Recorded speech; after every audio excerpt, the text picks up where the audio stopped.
Welcome to this explainer. Okay, today we're taking one of the most beloved stories ever told and flipping it into a genuinely powerful practical tool for your professional development. We're looking at Paulo Coelho's classic, The Alchemist. But listen, we aren't just going to sit here and talk about a shepherd boy wandering around the desert. No, we're uncovering the profound insights this book holds for your career trajectory, your biggest ambitions, and honestly, those mental roadblocks that are actively holding you back right now. So, get ready to completely rethink how you approach your professional life. Seriously, think about this for a second. What if every bizarre coincidence, every super frustrating setback, and every unexpected turn in your career was secretly guiding you toward exactly where you need to be? It completely shifts how you view the challenges right in front of you, doesn't it? Now, let's be totally clear about what we're actually searching for here. We're not just talking about your standard, traditional metrics of success. We aren't just looking at a bigger paycheck, scoring that corner office, or finally landing a fancy job title. We're unpacking something much, much deeper today. Your true purpose. You know, the absolute core reason you do what you do. And finding that, well, that requires a very different kind of journey. Okay, let's dive into this. Section 1, the call to your purpose. Leaving the comfort zone?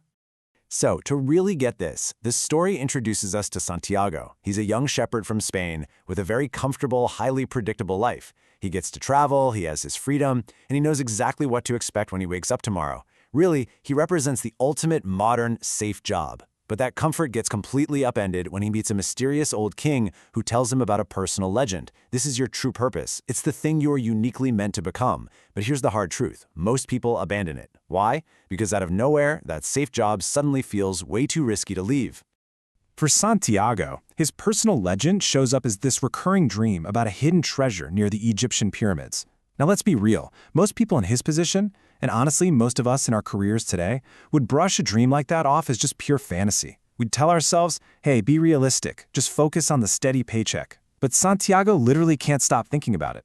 It takes an incredible amount of courage, but that constant nagging feeling ultimately pushes him to sell his entire flock of sheep, his absolute ultimate security blanket, just to chase this dream.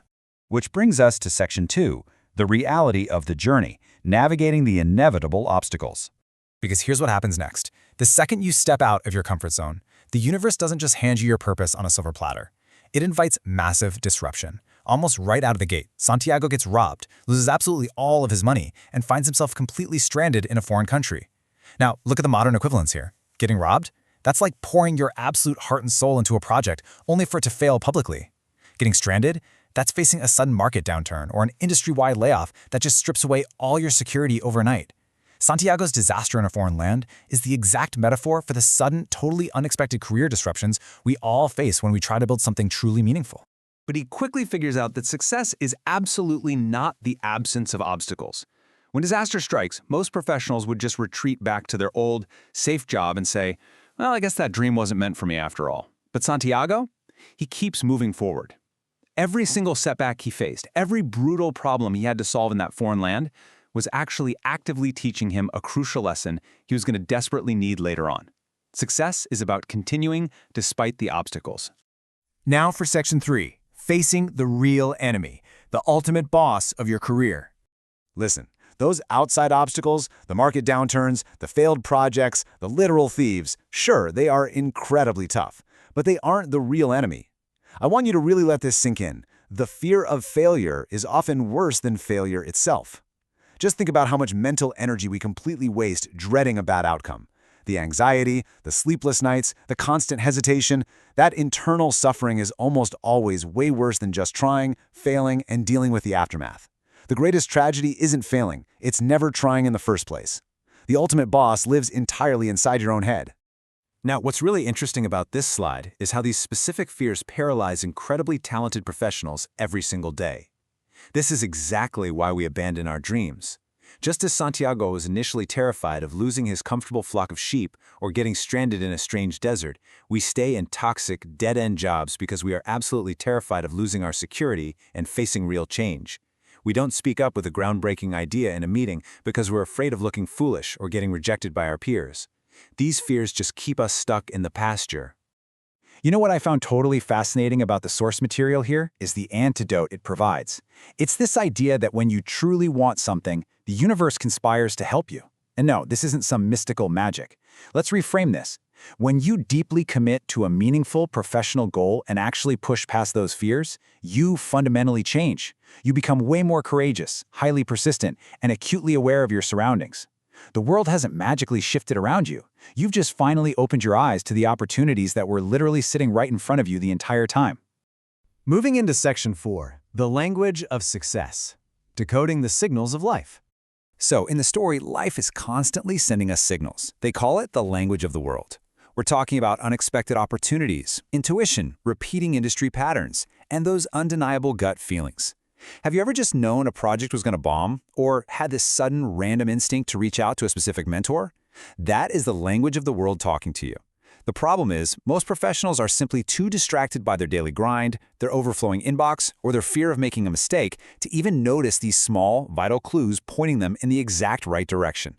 We really have to start trusting our inner voice more. Because as Santiago learns the hard way, relying purely on external signals is a massive trap. It's so easy to constantly chase external approval, right? We chase promotions just to impress our peers. We collect achievements for our LinkedIn profiles like they're trophies, and yet we can still end up feeling completely empty. Why does that happen? Because we search for answers literally everywhere except inside ourselves. Real career fulfillment doesn't come from a fancy job title. It comes from living authentically and doing the work you are genuinely meant to do.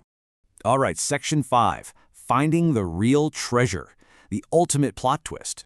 So after years of wandering, facing down his worst fears, enduring massive setbacks, and crossing literal deserts, Santiago finally reaches the Egyptian pyramids, only to face a massive twist. He discovers the physical treasure was actually buried right back where he started, right there in the very pasture where he used to tend to sheep. But wait, this isn't a tragic ending at all. It's a profound revelation. The physical gold wasn't the point of the journey. That grueling journey across the desert was absolutely necessary because it forged him into the courageous, highly aware person who was actually capable of recognizing the treasure in the first place.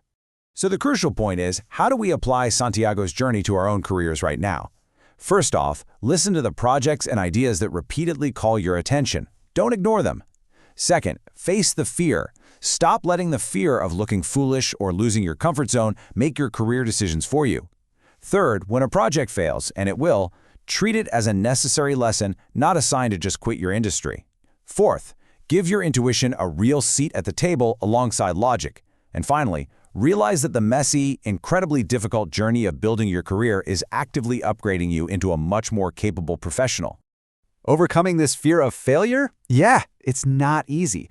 And stepping out of your familiar, comfortable pasture is straight up terrifying. But remember this, the greatest risk isn't failing at your new venture. The absolute greatest risk is reaching the end of your career, looking back, and being forever haunted by one simple question. What would have happened if I had just followed my dream? Take that question with you today.